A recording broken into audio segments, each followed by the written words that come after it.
Hello everyone, TKC here with a deck profile of the deck I used against Alex at that shop.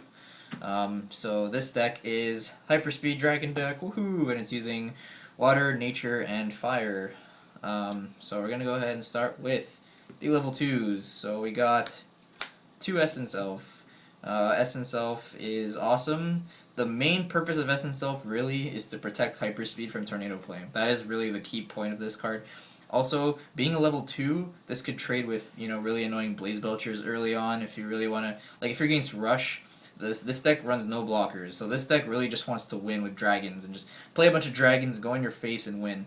So my answers are really cheap level 2s that can, like, trade with, like, really cheap attackers or stuff like Draco Weaponsmith and stuff like that.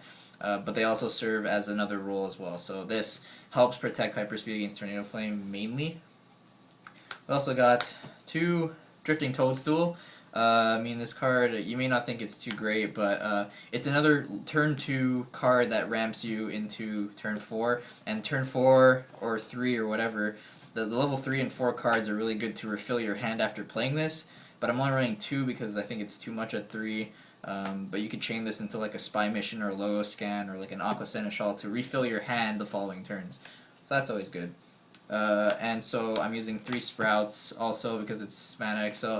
Like this deck is more of a combo deck. Like this deck just wants to win as fast as it can, pretty much. Just kind of like go into that high amount of mana right away, play dragons and win. This deck isn't like really about aggro and constantly applying pressure. And while this deck does apply pressure and stuff, this does it in a more quicker fashion, I guess. But anyways. So that's it for turn 2. Turn 3, we got 3 Razorhides for more mana XL. I actually chose to play these over Bronze Arm Tribe because I think Bronze Arm Tribe is really irrelevant in this deck. Sure, it gets you from, I guess, turn 3, it gets you to level 4 to level 6 in one turn, I guess.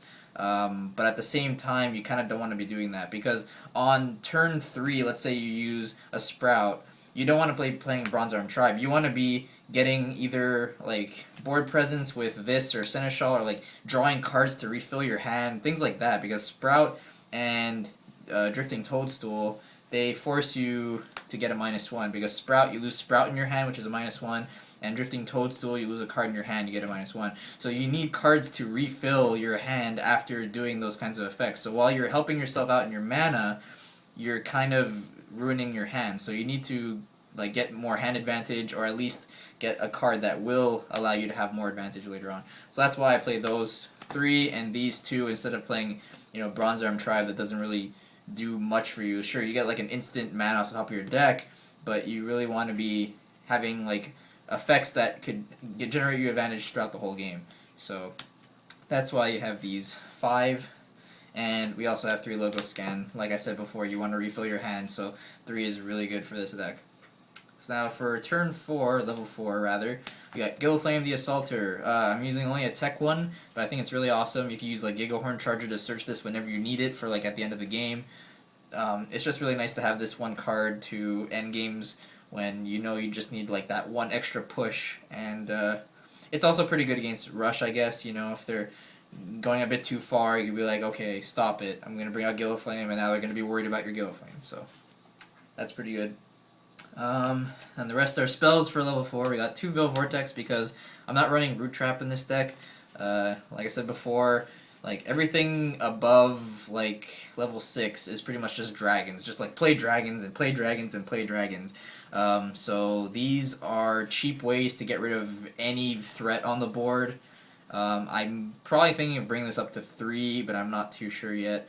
I'll think about it, but I'm not really sure about that yet. 2 Spy Mission, because if you're running all those 5 turn 2 mana accelerators, the level 4 is really not that relevant at all, doesn't really matter. And also since it's a Shield Blast, they get hit in shields and refill your hand for free, so that's always nice to have. And I'm only using 1 Crystal Memory, but this was when I did not have more than 1 Crystal Memory, so there's a chance that I'll be bumping this alongside Gigahorn Charger to 2 each. So it'll be a 42 card deck because this is only 40 cards, which is pretty surprising since I tend to go over 40 a lot.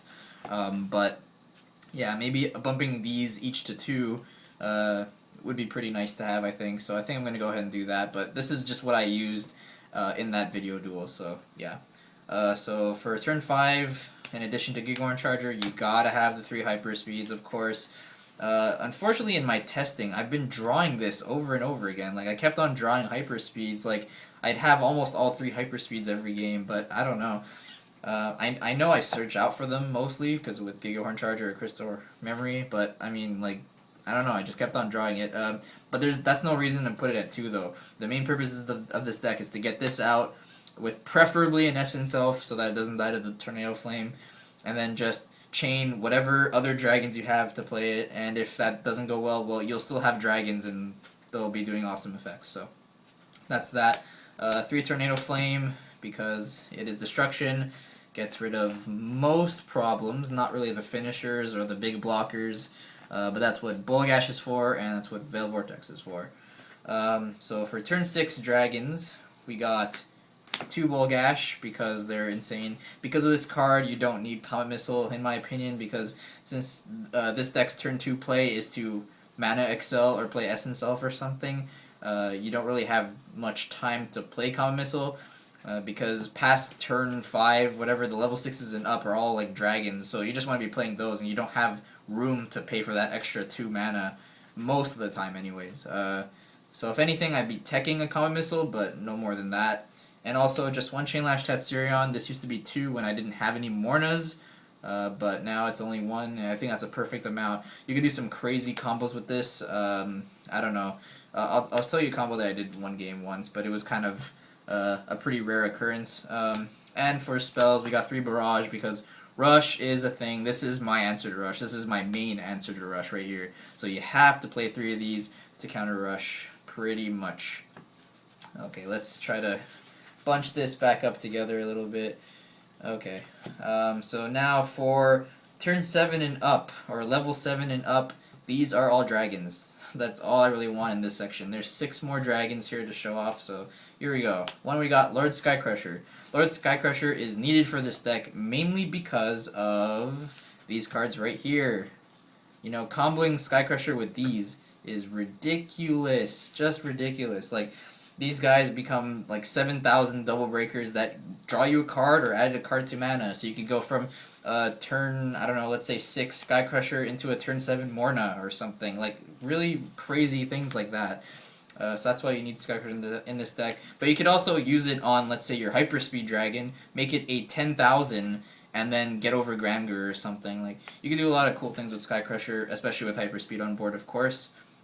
Then we got Moorna, Gatling Dragon. This card pretty much turns into a weaker Bozza Gazelle Dragon that doesn't go back to hand, with Hyperspeed on board, that is. So it's just like a 7,000 fast attack any creature, which is really, really brutal. But it's only used at 1 because, like I said many times, Hyperspeed Dragon is not always on the field. So as much as this card is really good for those kind of situations, you don't want to be relying on the fact that you want to have this as a fast attacker all the time. But it's always nice to have just as a regular Summoning Sickness card, because you can get rid of many problem creatures with the 7,000 power that it has. And lastly, for level 7, we got Tatsurion the Unchained. Very awesome card. The combo I was talking about is with the 2 Tatsurions, actually. It's pretty funny. What happened in one game, like I said, it's a rare occurrence because it's only 1 of each card, but I had Tatsurion the Unchained on the field, I got rid of something, and then the next turn I played Chain-Lash, and I targeted a card, and then this would get rid of that card, untap, and then I'd have a Double Breaker, and a Hyperspeed going in for 5 shields. So yeah, that's pretty crazy stuff, I have to say. So let me put that back there. Alright, so that's it for level 7. Level 8, you got your 2 Bolt Tails, because, once again, you don't always have Hyperspeed, and so if you lose your Hyperspeed at this point in the game, you have Bolt Tails to go in with, and they are fast attack in themselves, and they also have quite a bit of power to get rid of most finishers anyway, so that's always nice. And lastly, because I have to play this card, I just love this card, Moorna the Vengeful. Like I've said many times, Mass Removal, I'm a huge fan of it. It's level 9, which may seem big, but with all the acceleration this deck has, it has like 8 different cards that do so, and 3 that could potentially repeat themselves over and over again with Razorhide. This card is just ridiculous. I actually haven't played this card once in a test game yet. I've played like 8 games or 8 to 10 games or so, and I still haven't played this, but I really want to see what happens when I do. It just seems so awesome. It's kind of like the Skull Shatter in control decks. Like, you just want to have one of these to just pull this awesome finishing move on them. Like, bam, get rid of 2 creatures, double break with 8,000 power. So, yeah, very good stuff. So that is my Hyperspeed deck. Let me know what you guys think. As far as changes go, like I said, I do have playsets of each of these now. So I'm willing to bump each to 1 to bring it to 42, maybe. I don't know, or maybe just one of each. Like 1 is 1 and 1 is 2, I don't know, something like that. And then maybe add a 3rd Veil Vortex because, you know, this gives another out to annoying rush decks and for annoying big finishers that I can't get rid of, I guess. So, yeah, I think that's what I might be doing for the deck. Yeah, that's pretty much all the fixes I can think of right now.